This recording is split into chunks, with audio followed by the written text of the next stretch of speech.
Hello, everybody. Welcome to another episode of the Clip Joint, your home for Clippers news. Today, we are going to be talking to you guys a little bit about the Clippers as well as some news about the Hawks. But before we get into that, Bryce? So you guys might be wondering, why is the Clip Joint podcast on Tuned In Sports?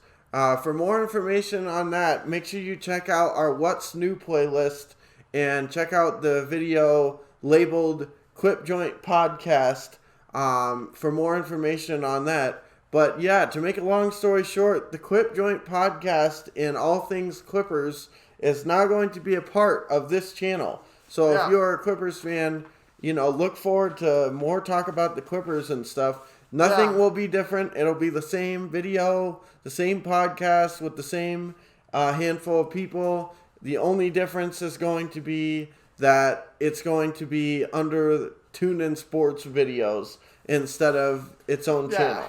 So now it's just another feature on this. Yeah. But that's enough about that. Let's go ahead and get into the Clippers. We'll start briefly by talking about the Clippers, and then we'll get into the Hawks news. Yeah. Not really too much in the way of news. I know that it was announced something about Patrick Patterson won't be playing in the next game. I didn't even realize that he was playing anyways, so I don't think that was a huge loss. And also, the other part of it is that Joakim Noah announced that he was retiring after 13 seasons. Props to Joakim Noah for the great career he had. He wasn't able to win a championship, but he definitely, made his presence felt on the Bulls for a lot of years. So, good for him and good for retiring as a Bull. Glad we could have him on a couple of years on the Clippers just for, locker room presence. Because that guy is definitely, a very emotional player. So, it was nice to see him come in there and possibly help a guy like Zubac, for example. I'm sure that Zubac learned a couple things from him while he was there. I would have to guess. Yeah, no, I completely agree. I mean, I didn't even really think about that, but yeah, I'm sure that even though he wasn't seeing the floor much, he was still helping guys out. And if there's one thing that Joakim Noah knows about, it's defense. So I'm sure that he helped especially Zubac, because Zubac is kind of the same style of player where he's not really much of an offensive presence, but he is a rim protector, and that's kind of what Joakim did. Maybe Joakim was obviously probably a little bit better defender, but I'm just saying, he does similar and plays similarly to Joakim. So, best of luck moving forward to Joakim. And after he left the Bulls, I don't think he ever really found as much success in other places, but nonetheless, 13 years, especially in today's NBA, is nothing to scoff at, because there's a lot of guys that can't even make a team right now. I know, it's that are good crazy. That are good players. Yeah. So I mean, just look at like Carmelo. I mean, look how long he was dancing around without a team, and he's of the most prolific scorers in the NBA history. So I know, and he's playing some great basketball right now, speaking of which, Yeah, he is. But, we'll talk about that some other time. Yeah. But as far as the current Clippers, though, they're doing pretty good. They've had, over the last handful of games, some tough opponents and haven't really been able to pull out games lately. It's unfortunate, but, then again, when you're against the Bulls, you're against the Nets, you're against some of these teams, it's very difficult to win games. We're talking about teams that are very, very competitive and very, very tough. And, sometimes if you got injuries, or you got people not shooting well, or just different things like that, or people recovering from injuries that maybe aren't 100% healthy, you can easily lose to some of these teams. Yeah. I mean, at the end of the day, even the worst Even team in basketball, even like the Timberwolves, they're still professional athletes on that team. So and they can still knock teams off every once in a while. exactly, So. and not only that, but they got guys like D'Angelo Russell and Karl Anthony Towns and stuff. So they're no joke. But but yeah, I mean the Clippers haven't been losing to the Timberwolves. They've been losing to some more difficult opponents like the Bucks and stuff. But I just look at it and think we should be beating those teams. I feel like if we're real championship contenders, we gotta win those games.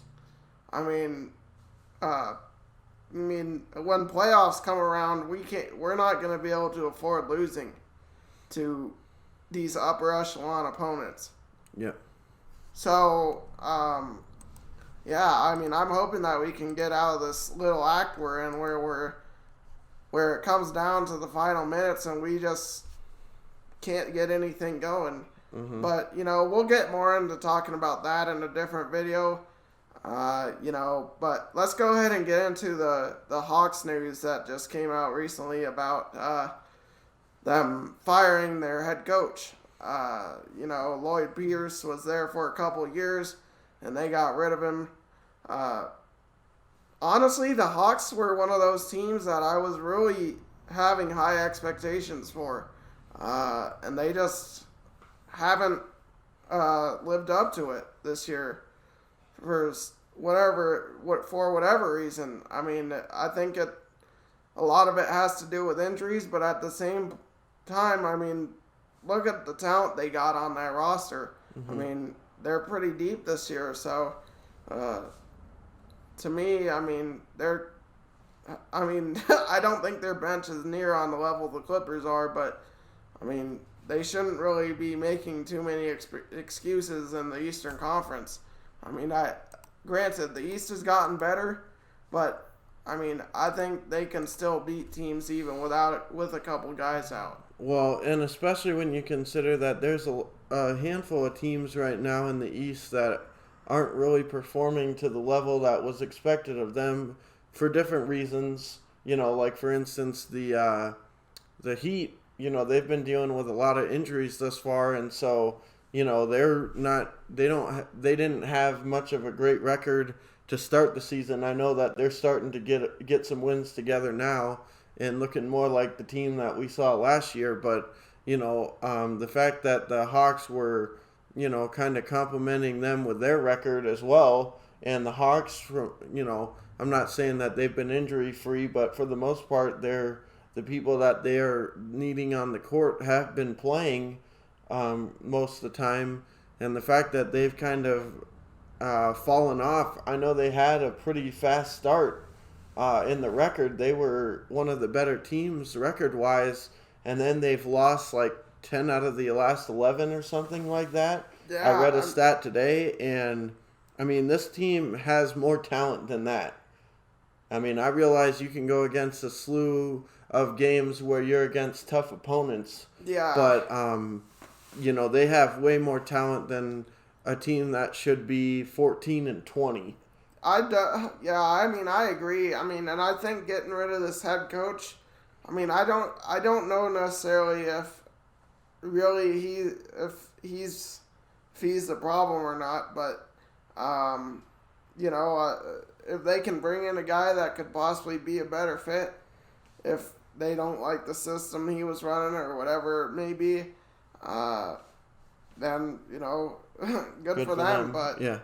If he leaves and they don't get any better, then you're just gonna have the same problem going forward. So yeah. I mean, firing a coach partway through the season to me is something that bad teams do, because the good teams, you never hear about them doing that. And to me, this move kind of tells me that it's a bit of an inexperienced ownership in management, because the truth of the matter is that these guys are not going to get better. I mean, having to adjust to a whole new coach and his system and stuff. I mean, I realize that you're expecting this team to perform better, but at the end of the day, unless you have a guy that you think can step in and turn this season around, I don't know if this was a great move, because this is mid-season.